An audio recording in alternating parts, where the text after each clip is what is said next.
Hey, it's Kyle here, and today I'll be reviewing The Path Between the Seas, The Creation of the Panama Canal, 1870 to 1914 by David McCullough.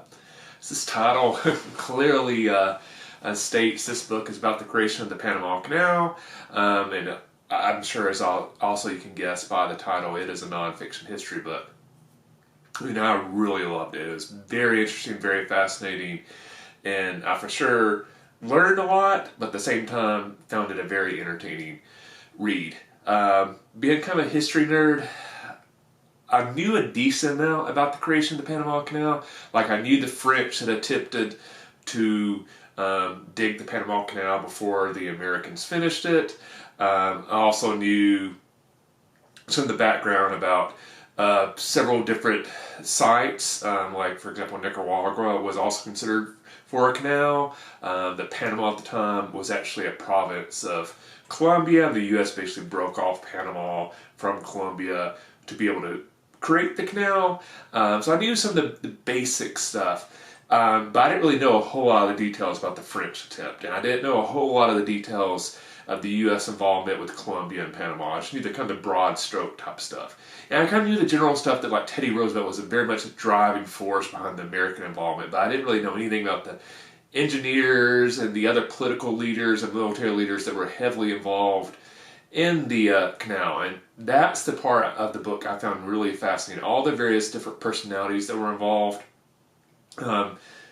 So many interesting individuals, all had very different reasons why they wanted to create the canal. Some for like the glories of France, others strictly for military reasons, some for the betterment of humanity, some as a demonstration the U.S. was entering the world as a world power, some for strictly naval purposes.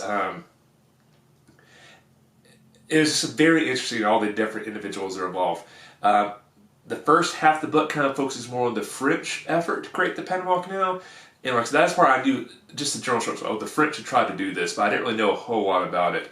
And that's the book, probably because I didn't know as much about that I found the most interesting. The various individuals involved in France, the controversies that are almost involved with the effort from the beginning, the controversies that kind of grew as the French effort began to struggle, and how the French involvement in Panama was viewed in the U.S. and how that view kind of changed over the course of time. Another part of the book that was heavily impacted both the French and the Americans' efforts to build the Panama Canal is various diseases like malaria and yellow fever. And again, I've kind of heard some broad strokes about that in the past, about like that the workers in both efforts had really suffered mightily because of these diseases and stuff like that. But it was kind of fascinating to see how both efforts approached those diseases differently, and it wasn't so much because one was French and one was U.S. It was just a couple decades between the two efforts. So much had already begun to change in our medical understanding of how certain diseases spread and how they could be prevented. So it's very interesting to see those efforts. I found that part of the book honestly more fascinating than I would have guessed it would. So I think like if you enjoy nonfiction history books, this is a book I would highly recommend you check out. It's very fascinating. It's a great read.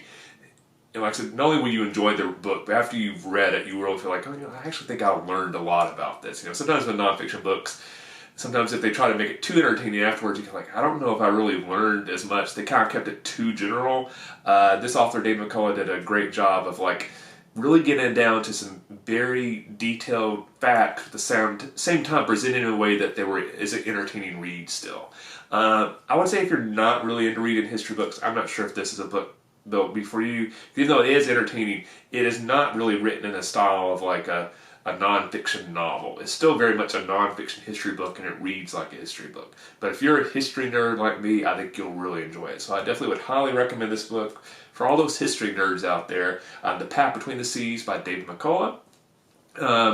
Let me know what is one of your favorite nonfiction books that you've read recently that you kind of learned a lot about a historical event that you didn't really know a whole lot about before you read the book. Let me know in the comment section below. If you enjoyed this review, please hit that like button. If you haven't, please subscribe to the channel. I really appreciate the support. Thanks for watching. I'll see you next time, and happy reading.